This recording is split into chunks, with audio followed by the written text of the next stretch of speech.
Hello YouTuber viewers, hello Instagram viewers, કેમ છો બધા? તો ચાલો આપણે આજે બનાવીએ આલુ પાલક. આજ હું આલુ પાલક બનાવું છું, પણ હું મારી રીતે બનાવું છું આલુ પાલક. તમે મારી રીતે જરૂર ટ્રાય કરજો, તમને જરૂરથી મજા આવશે. આ આલુ પાલક આવી રીતે તમે ગ્રેવીવાળું ટ્રાય કરશો તો તમને એકદમ મજા આવી જશે. ચાલો હું પહેલાં જે આ મારી ગ્રેવી છે એ ગ્રેન્ડ કરવાનું છે એ હું તમને બતાવું. જોઈ શકો છો આ મારી ગ્રેવી. હા, આ ગ્રેવી બનાવવા માટે મેં આમાં લીધા છે ટમેટા, ડુંગળી, લસણ, આદુ, મલાઈ, ચીઝ બધું લીધું છે. મેં ટૂંકમાં મારા અકોર્ડિંગ લીધું છે, જે મને ટેસ્ટ ભાવે છે. તમે આની અંદર માંડવીના બી પણ એડ કરી શકો. તમને થોડોક ચેવડો ભાવતો હોય છે, ચેવડો નોર્મલી બહાર મળે છે, ચેવડો પણ આ ગ્રેવીમાં નાખી શકો. શું કરવાનું, પહેલાં એક લોયું લેવાનું. એ લોયાની અંદર તમે ટમેટા, ડુંગળી, લસણ, આદુ, મરચાં એ બધું તમે જે વસ્તુ લીધી હોય એ બધી પહેલાં સાતલી લેવાની. જેમ આપણે નોર્મલ શાક બનાવીએ તેવી રીતે એ બધું આખું સાતલી જેમ શાક બનાવતો એમ બનાવી લેવાનું. પછી ને આવી રીતે ગ્રાઇન્ડરમાં ગ્રેવી બનાવી નાખવાની. ગ્રેવી પછી હું તમને આગળ કહીશ કે એનું શાકમાં શું કરવાનું, કેવી રીતે બનાવવાનું. ત્યાં સુધી બનાવ્યો મારી ચેનલમાં. હેલો, આપણે આ ગ્રેન્ડ કરેલી આપણી આ જે ગ્રેવી છે તૈયાર થઈ ગઈ છે. એનો કલર એકદમ આવો લાગશે, કેમ કે આ આપણી પાકી ગયેલી છે ગ્રેવી. આપણે બધી આમાં પેલા શાકની જેમ આપણે બધી આમાં અંદર પકાવી લીધી છે, એટલે એકદમ એનો કલર એકદમ આવો આવશે. જો આવો તમારો કલર આવો જોઈએ, એકદમ ક્રીમી લાગે અને એકદમ એનો સ્ટ્રક્ચર અને કલર એકદમ પછી સબ્જીમાં સરસ આવશે. તમે આ વઘારશો એમાં, ટૂંકમાં પાલકમાં એનો વધારે મસ્ત સ્વાદ આવશે. હું ઓલામાં આગળ કહેતા ભૂલી ગઈ હતી કે આમાં મેં કાજુ પણ નાખેલા છે. તમે કાજુ પણ નાખી શકો છો, એટલે એનાથી એકદમ મસ્ત સ્વાદ આવશે. બધું તમારું એકદમ આ ગ્રેવી થઈ જશે ને, એટલે ગ્રેવી તમે એકવાર બનાવી જોજો. તમે પંજાબી સબ્જીમાં તમને જેમાં ભાવે એમાં જે સારું લાગે, જે શાકમાં તમે નાખો એમાં તમે આવી રીતે આ ગ્રેવી નાખશો એટલે તમારો જોજો જે પણ એકદમ સાદું બટેટાનું શાક હશે એ પણ એનો સ્વાદ અલગ બદલાઈને અલગ વધારે સરસ સ્વાદ આવશે. તો ચાલો આપણે વઘારવાનું સ્ટાર્ટ કરીએ આપણી પાલક આલુની સબ્જી. તો જો મેં અહીંયા લીધા છે 3 મીડિયમ સાઇઝના બટેટા અને પાલક લીધી છે મેં 3 પૂરી. મેં તો અહીંયા 2 જણ માટે લીધી છે. તમે તમારા અકોર્ડિંગ વધારે થોડું કરી શકો, ગ્રેવી વધારે કરી શકો, ઓછી કરી શકો, ગ્રેવી થોડીક જાડી રાખી શકો, થોડી પાતળી રાખી શકો, એ તમારા રીતે તમે કરી શકો છો. તો ચાલો આપણે મેં કીધું એમ આપણે આ શાક વઘારવાનું છે કુકરમાં. કુકરમાં શાક વઘારવાથી શું થશે, આને આપણે લોયામાં પણ વઘારી શકીએ, કેમ કે પાલક તો પાકી જ જાય. પણ આપણે અહીંયા બાફેલા બટેટા નથી લીધા, આપણે અહીંયા સીધા આવા કાચા બટેટા લીધા છે અને આપણે કુકરમાં વઘારવાનું છે. કુકરમાં એટલા માટે વઘારવાનું છે કે જે પાલકનો જે ફૂલ એકદમ નેચરલી સ્વાદ હોય એ આપણે બેલેન્સ કરવો પડે. એમ આપણે જો લોયામાં વઘારીએ તો કદાચ આપણે ગ્રેવી પણ નાખીએ તો એ જો પાલકનો જે વધારે સ્વાદ છે એ આપણી ગ્રેવીનો સ્વાદ એમાં આવવા નહીં દે, પાલકનો સ્વાદ જ વધારે આવશે. માટે પાલકનું શાક હંમેશા કુકરમાં બનાવવા રીઝન એટલું હોય કે ભાઈ એનો જે પાલકનો સ્વાદ છે વધારે ન આવે, વધારાના જે આપણા મસાલા ગ્રેવી કે બધું નાખીએ ને એનો સ્વાદ સરસ મજા આવે. એટલા માટે એમાં આપણે કુકરમાં બનાવશું. કુકરમાં બનાવવાથી પાલકનો સ્વાદ જે હોય ને એ બેલેન્સ થઈ જાય, જે આપણે મસાલા નાખીએ ને એની હાર, એટલે કુકરમાં બનાવે. તો ચાલો આપણે સ્ટાર્ટ કરીએ કુકરમાં બનાવવાની આપણી રેસીપી. ઓકે, તો ચાલો અહીંયા જો આપણે હવે કુકરમાં તેલ મૂકી દીધું છે, તમે જોઈ શકો છો.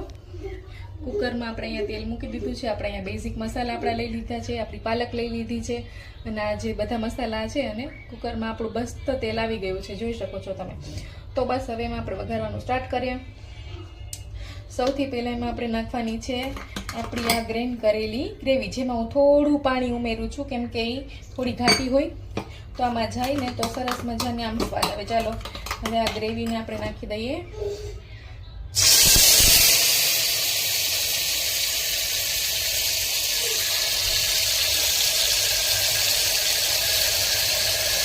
તો આવું ટેક્સચર રહેવું છે તમારી આવી ગ્રેવી જાડી રહેવાની. ચાલો આપણે બધી જ આવી ગ્રેવી છે આપણે અંદર નાખી દીધી છે કુકરમાં, તમે જોઈ શકો છો. આ ગ્રેવીને કુકરમાં નાખ્યા પછી થોડી વાર માટે હલાવી દેવાની.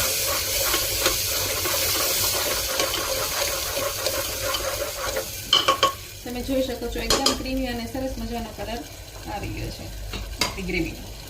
પછી એમાં થોડું નાખવાનું હળદર પાવડર, 1 ચમચી જેટલું મરચું પાવડર, અડધી ચમચી જેટલું મીઠું સ્વાદ અનુસાર. તમે વધારે થોડું ખાતા હોય તો નાખી શકો છો. અને સ્પેશિયલ આપણો એવરેસ્ટનો ગરમ મસાલો, આનાથી વધારે સરસ મજાનો સ્વાદ આવે છે, એટલે એવરેસ્ટનો વાપરવો બેટર છે આ શાક માટે. તો બસ આપણે થોડો એવો માઇનો, જેટલું ખાતા હોય એટલું મસ્ત, બસ થોડો એવો આ ગરમ મસાલો. ઓકે, તમે જોઈ શકો છો જો આ ગ્રેવી થઈ ગઈ. બસ એ થઈ ગયા પછી આપણી પાલક આમાં નાખી દઈશું મસ્ત. આ આપણે કરી પાલક એડ કરી દીધી આપણી.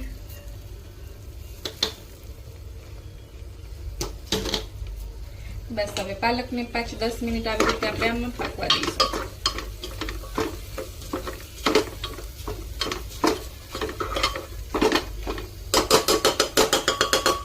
બસ પછી પાલકને 5-10 મિનિટ સુધી આમાં પાકવા દેવાની છે. 5-10 મિનિટ પછી જોઈ શકો છો આપણી પાલક અંદર પાકી ગઈ છે. બસ હવે તેમાં આપણે આ જે બટેટા છે એ નાખી દઈશું અને બટેટાને પણ હલાવી લઈશું.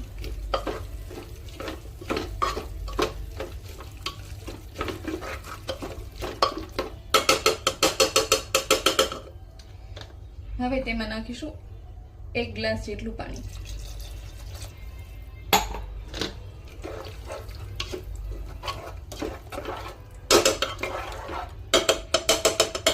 તમે જોઈ શકો છો એકદમ આ જે સબ્જીનો કલર છે એકદમ ક્રીમી પાલકનો કલર આવ્યો છે. બસ આવો જ આપણે કલર રાખવાનો છે.